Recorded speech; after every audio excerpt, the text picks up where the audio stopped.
So my name is Kimberly McLaughlin Smith. Reggae Redemption, my radio broadcast, is the longest running reggae and world music show in the state of North Carolina. I say it because of the community and the people who built it. I started with public radio, WHQR, here in Wilmington in 1993.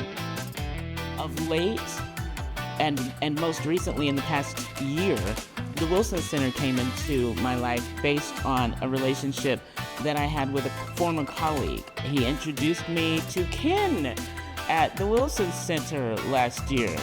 And that was the 30th anniversary for my radio show, Reggae Redemption Radio.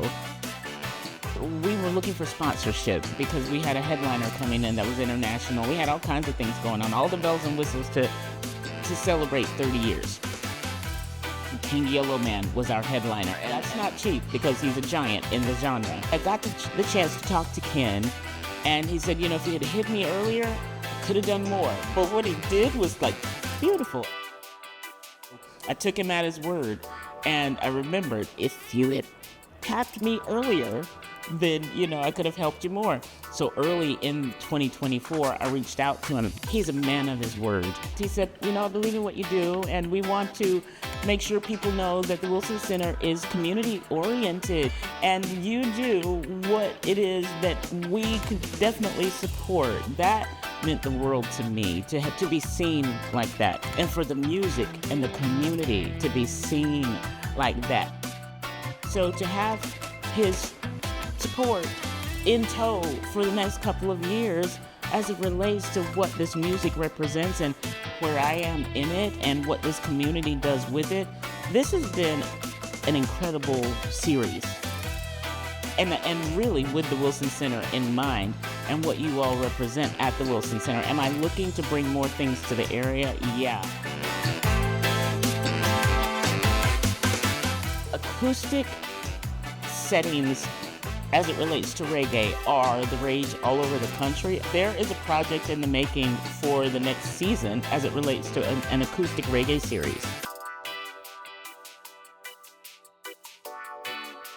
And we're also looking at bringing an artist who is international,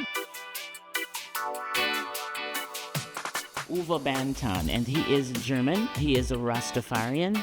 As it relates to how Jamaicans take you into the fold, they've done it for me, and they did it for Uwe Banton. And I discovered his music like I discover so many other artists, which is just surfing.